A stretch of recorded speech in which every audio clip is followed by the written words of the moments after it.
Esto es El Lavadero Network, porque la política sucia se lava en casa.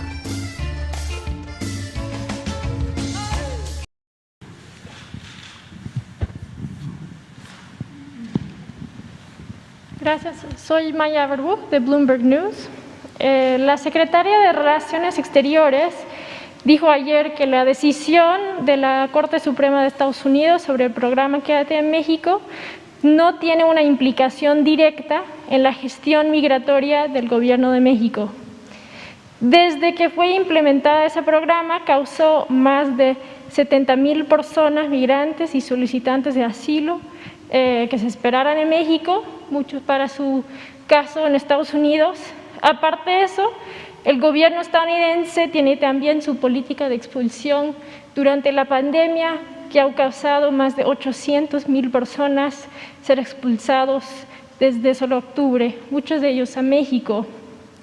Se supone que la política de expulsión terminará en algún momento, pero el programa de Quédate en México ahora no tiene fecha límite. Entonces, la pregunta es, ¿México pondrá fin a esto?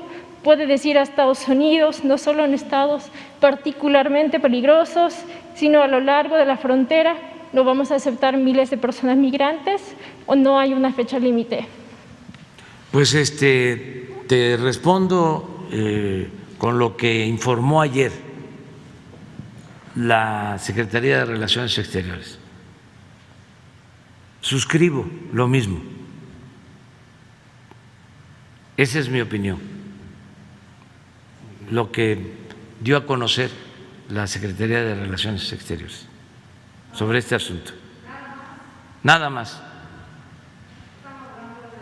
Nada más es cosa de, si se repite, ¿no tienen ustedes lo que dijeron? Pues básicamente están diciendo que México es un país autónomo, ¿no? Que puede tomar sus decisiones. Entonces, dentro de eso hay la posibilidad que México dirá a Estados Unidos, no queremos seguir aceptando miles de personas migrantes en nuestra frontera. Vamos a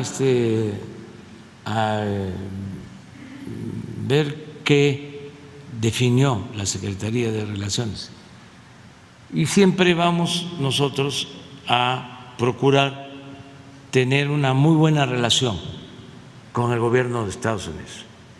Se tuvo cuando el presidente Trump y se tiene ahora con el presidente Biden. Por orden. Ahorita te damos la palabra. Y en su opinión, ¿es sostenible tener por un periodo de años esos miles de personas en la frontera norte de México, o debe existir una mejor? Se está atendiendo el problema de fondo.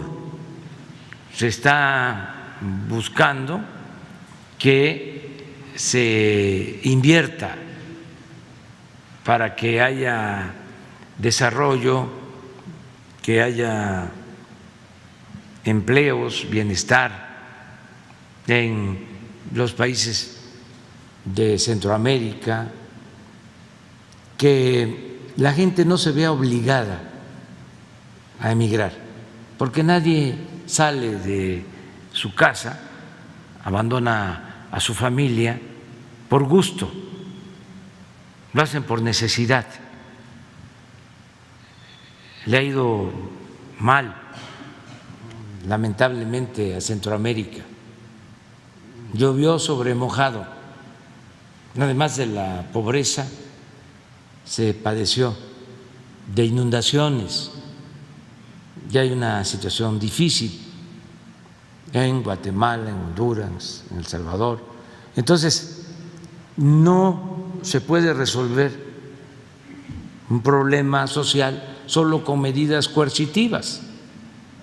Se tiene que atender la causa y se está buscando convencer al gobierno de Estados Unidos para que se invierta en el desarrollo en Centroamérica y que de esta manera la gente tenga opciones, pueda trabajar, pueda ser feliz donde nació, donde están sus familiares, sus culturas. Y también le estamos proponiendo a Estados Unidos que eche a andar un programa de visas temporales de trabajo, porque se necesita la mano de obra, la fuerza de trabajo de mexicanos, de guatemaltecos, de salvadoreños, de hondureños. No hay mano de obra suficiente en Estados Unidos ni en Canadá.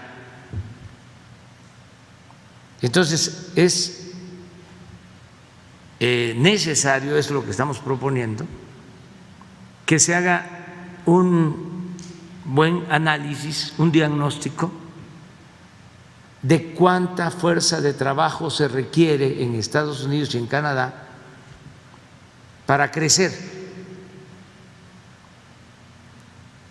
Actualmente tienen problemas de producción.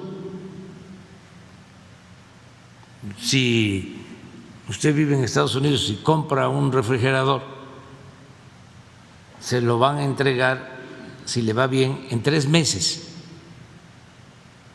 porque no tienen producción de electrodomésticos suficiente. Entonces se necesita producir, porque no es nada más de entregar fondos, ayudas. Se necesita producir y para eso se requiere fuerza de trabajo. Igual de importante que el capital en una empresa, o a lo mejor más importante, es la fuerza de trabajo. Entonces, lo que estamos planteando es, a ver, necesitamos mejorar la actividad productiva en América del Norte. Necesitamos producir más, si no, siempre van a estar llenos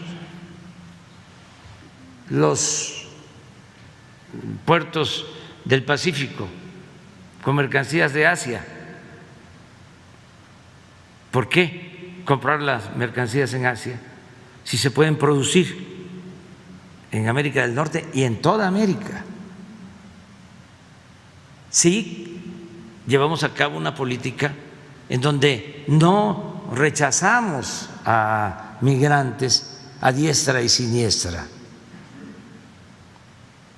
sino se ordena el flujo migratorio, además de atender las necesidades de los pueblos para que la gente no salga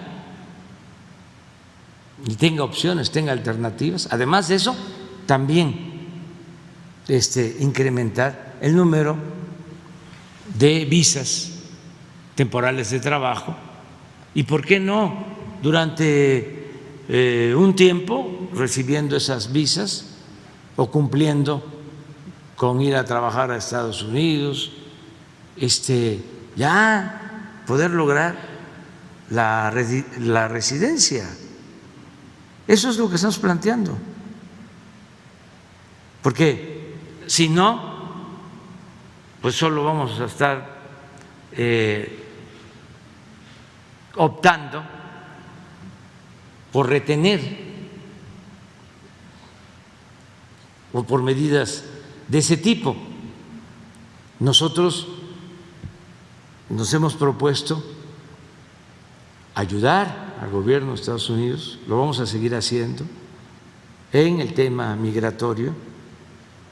Afortunadamente es buena la relación, hay sensibilidad de parte de ellos para escuchar nuestra propuesta, se va avanzando y al mismo tiempo hemos tomado como decisión cuidar a los migrantes en el sureste, para que no haya violación de sus derechos humanos, porque es muy riesgoso que atraviesen nuestro país. Sobre todo, hay muchos riesgos en los estados del norte. Entonces, estamos procurando ayudar, manteniendo a migrantes en albergues, sobre todo protegiendo a menores de edad, a mujeres. Sin embargo, esto no puede ser eterno. Tenemos que ir al fondo y eso significa invertir para el desarrollo de los pueblos pobres. Sin embargo, las estrategias de inversión son estrategias de largo plazo, ¿no? No es que se puede transformar las condiciones en Centroamérica en un día. Entonces, en el corto plazo, mientras sí hay estos miles de personas en el norte, mientras hay secuestros, asaltos, ¿qué hará el gobierno? Es que eso era lo que decían los conservadores aquí. Pero también cuando se hablaba de enfrentar la violencia y hablábamos nosotros de que había que ayudar a la gente necesitada y que había que crear empleos y que había que atender a los jóvenes, y siempre nos contestaban exactamente eso. Sí, está bien, pero eso lleva tiempo y nunca se hacía. Y a los jóvenes se les abandonó por completo. Lo único que hicieron fue llamarles ninis, que ni estudian ni trabajan, y nunca hubo un programa para atender a los jóvenes. Entonces, si nosotros hubiésemos continuado con lo mismo, de que eso llevaba tiempo, pues no hubiésemos iniciado lo que ya comenzamos a hacer desde que llegamos al gobierno, que es apoyar a los pobres, que es procurar mejorar los salarios, atender a los jóvenes, garantizar el derecho de los jóvenes al trabajo, a la educación.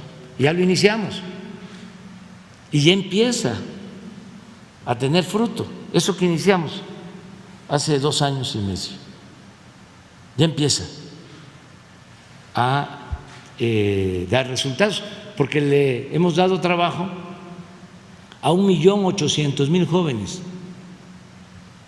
Le hemos dado trabajo como aprendices, ganando un salario mínimo. ¿Cuánto tiempo puede llevar esto en aplicarse en Centroamérica? Cuando mucho, 6 meses. Es decir, a ver, todos los jóvenes de Centroamérica van a ser contratados y van a trabajar como aprendices en talleres, en pequeñas empresas, en comercios, en el campo, y se les paga por eso.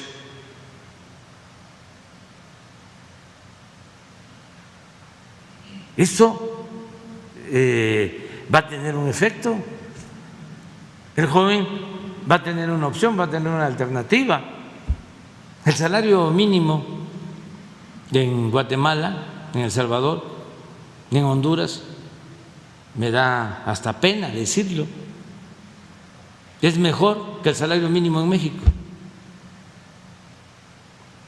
Entonces, les alcanzaría, es mejor tener ese salario a no tener nada. Si no hay opciones, si no hay alternativas, llega el traficante de personas, el pollero, y le dice, vámonos, nada más ahorra, me vas a dar tanto y yo me voy a hacer cargo de que te ponga del otro lado de la frontera. Entonces, sí hay opciones. Tenemos un programa en México que se llama Sembrando Vida, que se puede implementar de inmediato en Guatemala, en Honduras, en El Salvador, porque son las mismas condiciones culturales, de medio ambiente, son los mismos árboles los que se siembran en el sureste de México que los que se siembran en Guatemala, en Honduras, en El Salvador, árboles frutales, árboles maderables. ¿En qué consiste ese programa de sembrar árboles?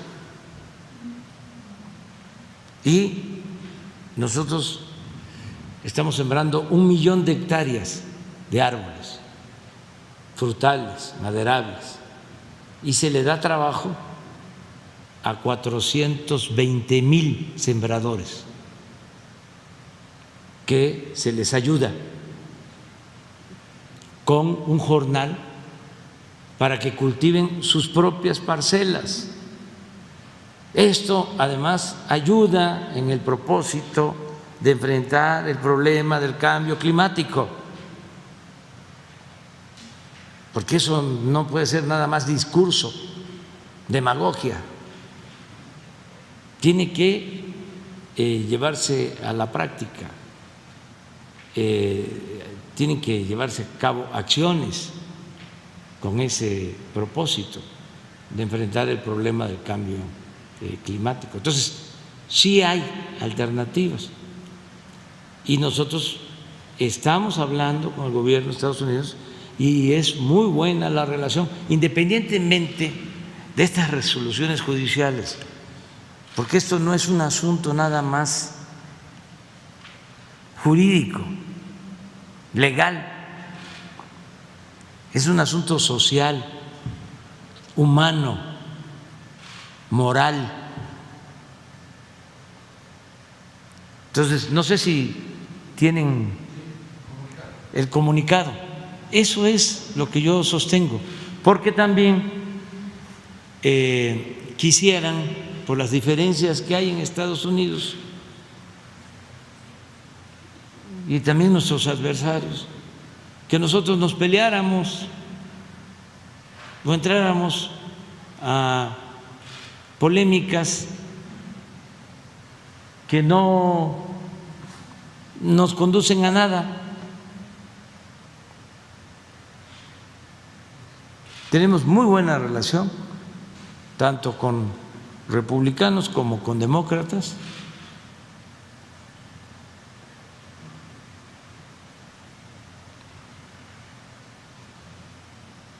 Esta es nuestra respuesta. Pero el fondo es lo que acabo de exponerles. Ese es nuestro planteamiento de fondo. O sea, producir más en América del Norte y en toda América y cambiar la política que se ha venido implementando desde hace mucho tiempo. Por ejemplo, durante años fue el llamado Plan Mérida. Fíjense cómo querían resolver el problema, entregándonos helicópteros artillados. ¿Para qué queremos nosotros eso? Ya estamos proponiendo que desaparezca ese llamado Plan Mérida y que toda la cooperación tenga que ver con el desarrollo, con el bienestar del pueblo. ¿Saben qué sucedía? También esto para los jóvenes, porque en los medios no se informa sobre esto. El embajador de Estados Unidos en México, el que estuviese en turno, se tomaba la foto con un alto funcionario de México entregándole helicópteros y armamentos. Ese era el plan migratorio. No queremos eso.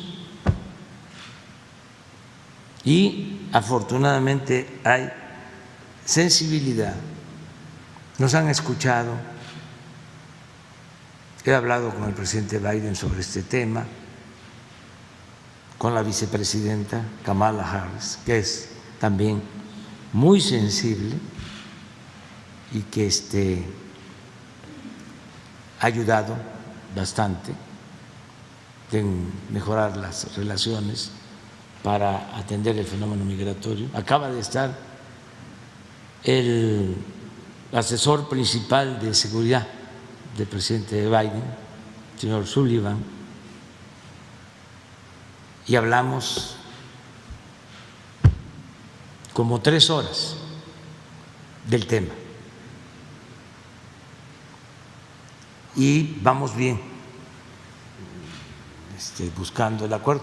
Desde luego hay estas diferencias que tienen en Estados Unidos, pero independientemente de esto, tenemos que ir al fondo, a lo estructural y proteger derechos humanos.